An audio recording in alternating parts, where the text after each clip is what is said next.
Looks like we have a new open source AI powered code editor, which is a free alternative to Cursor and VS Code. Now, this is not ZAI or Melty. It's a new code editor called PearAI, which is an editor designed for less coding with the help of AI. PearAI is a forked copy of VS Code and continued dev, and it aims to reduce the time from ideation to conception for your product development by achieving the most seamless integration with the help of AI. With PearAI, it's going to enable you to directly chat with your codebase, similar to how you would with Cursor's Command K feature or even the Composer.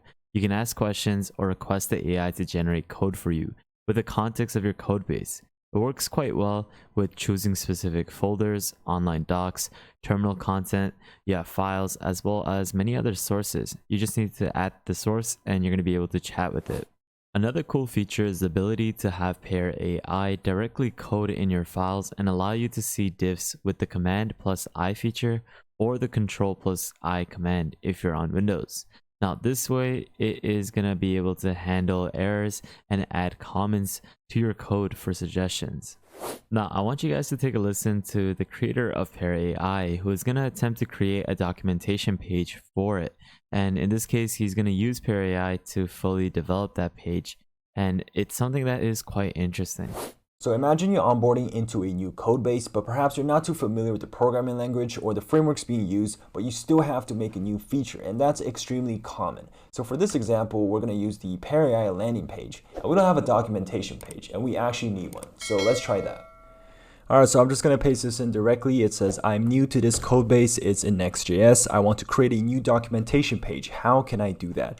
And I'm going to use Codebase context here so it knows the rest of the code of the same repository and knows the syntax, the standards, and the practices used elsewhere so it can stay consistent. So here it says create a new file in the app directory. So I'm going to go ahead and do that. I'll create this folder and put the file inside. And it also says to copy this code inside. So I'm just going to click this button to apply and the code is generated automatically inside the file. It also says to create a corresponding component file. So I'm going to do that in the components folder as well so it knows this directory exists. Alright, so now we want to actually implement what's in the documentation page. So I'm just going to tag the page we just created to have context of it and ask it to implement the documentation component from this page here. And I want the page to have a tab on the left side for navigation and on the right side will be the text.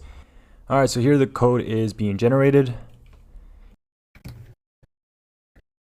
And we're just going to take a look at what it looks like, and there's going to be an error. So I can just copy paste this error back inside so it fixes it.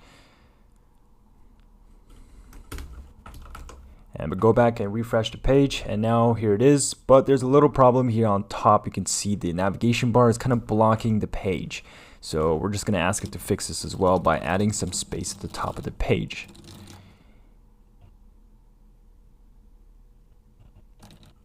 And there you go. So there's still a little bit of a gap. So at this point, I just use like human intuition and just change the 12 to an 8 and to a 6. So everything's aligned now and the dark mode is working as well. So basically what just happened is I didn't really have to know much at all about Next.js, React, CSS, or this code base to already start contributing. In just a few minutes, I was able to set this entire thing up. So you can see how this really speeds up a developer's productivity. Now that was definitely amazing.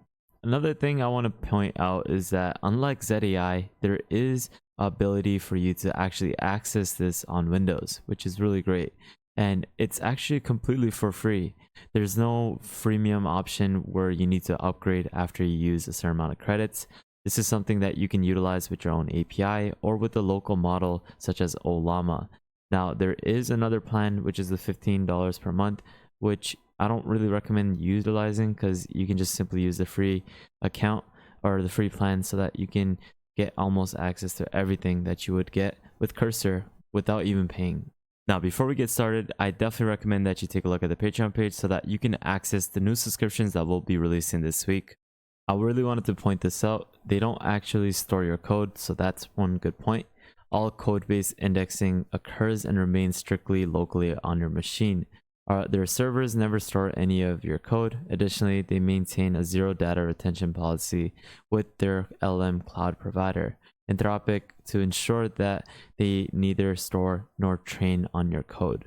So let's get started. Let's install this completely for free for Windows. It's going to start off by installing an installer. Once it finishes doing that, I'll be right back. Once you start installing it, it's going to take a couple seconds to configure the same sort of settings that you had within VS Code.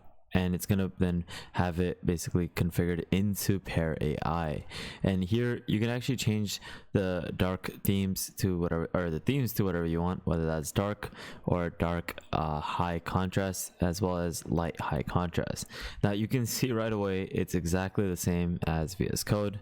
You're going to be able to access almost everything that you would within VS Code, such as extensions, installing Claude Dev, as well as running, debugging, as well as all the other features that you would get within VS Code. What you can do next is sign in or sign up with PearAI. You can do this with your Google account, your GitHub, or with your email. Once you sign in or signed up, you can then head over to the preview welcome file, and this is where they're going to showcase all the commands. This is all the commands that you can basically use with the PearAI, such as a new chat. To do this, you just simply press Ctrl L and it will open up this left hand panel over here. This is quite similar to Cursor's left hand or right hand panel. You have the ability to open, close Pear chat. You can make the chat bigger by just simply gliding it. You can also have inline prompting, which is really cool, and this is the Command I feature. You can just simply press Command I and you will have that simple chats opened up on the bottom. You have the ability to open history, previous chat, as well as switching model. That leads me to the next section, which is going to be configuring and adding your model.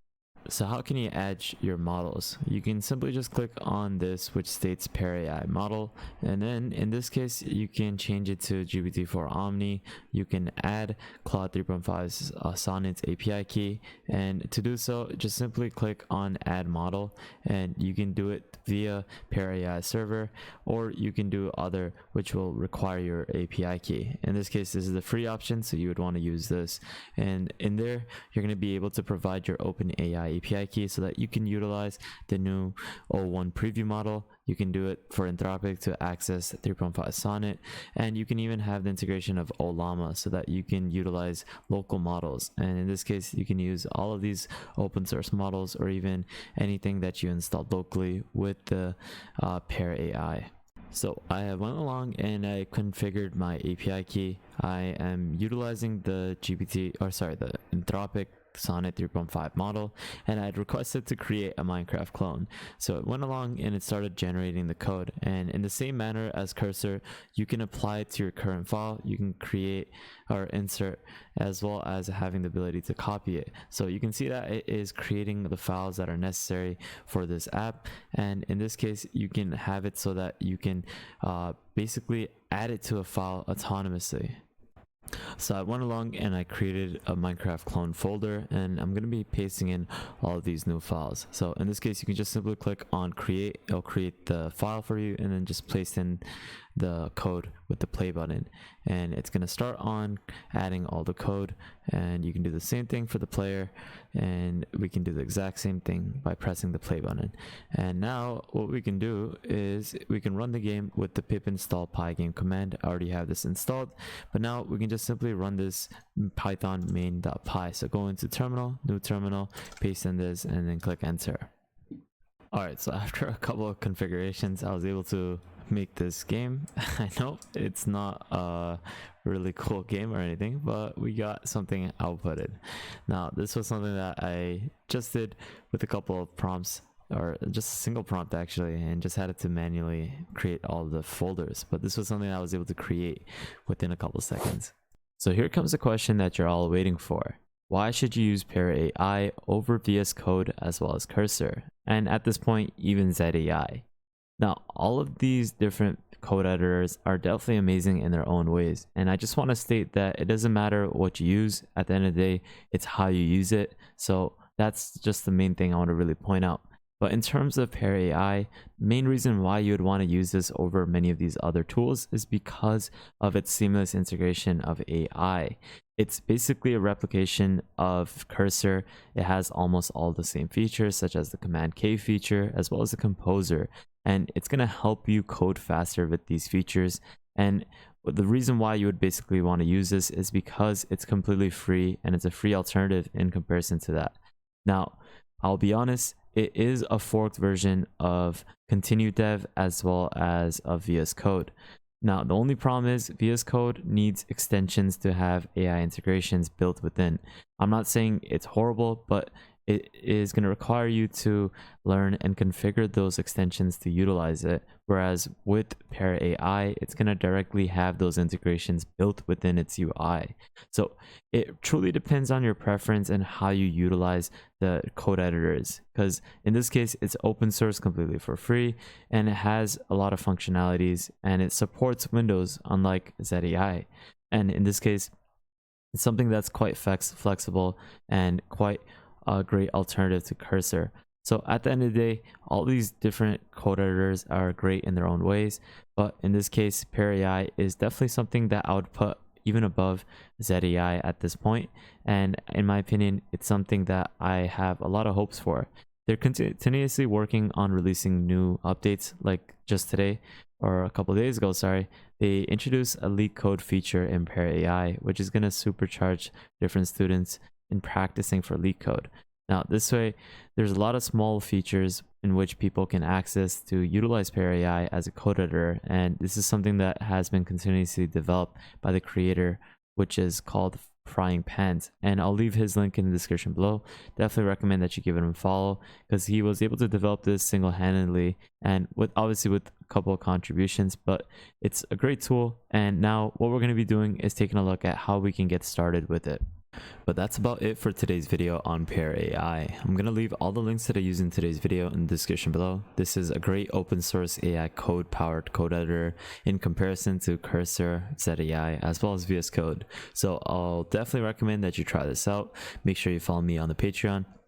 This is a great way for you to stay up to date with the latest AI subscriptions that are given out completely for free. Make sure you follow me on Twitter. A great way for you to stay up to date with the latest AI news. And lastly, make sure you guys subscribe, turn on the notification bell, like this video. And that's about it for today's video, guys. Thank you guys so much for watching. Have an amazing day. Spread positivity, and I'll see you guys fairly shortly. Peace out, fellas.